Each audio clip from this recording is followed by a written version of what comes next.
నమస్తే ఫ్రెండ్స్, నా పేరు సాయి కృష్ణ ఆజాద్, సుప్రీంకోర్టు అడ్వకేట్. అలాగే ఫ్యామిలీకి సంబంధించిన అనేక కేసులు కూడా మేము డీల్ చేస్తూ ఉంటాం.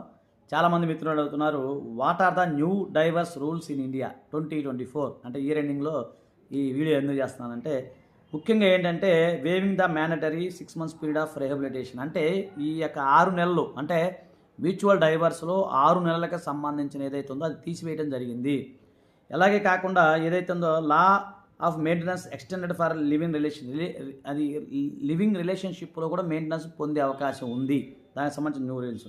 అలాగే అడాల్టరీ ఈజ్ నాట్ పనిషబుల్, గుర్తుపెట్టుకోండి, వ్యభిచారము నేరము కాదు, ఇది క్లియర్గా చెప్పింది. అలాగే triple talaq cannot be A grounds for divorce, గుర్తుపెట్టుకోండి, ముస్లింకి సంబంధించినది.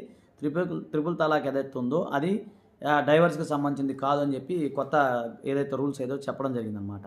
దీనికి సంబంధించి మీకు ఏదైనా కేవలం అపాయింట్మెంట్ కోసం అయితే పై నెంబర్కి మీరు ఫోన్ చేయండి. ఓకేనా ఫ్రెండ్స్, థ్యాంక్ యూ, నమస్తే, జై.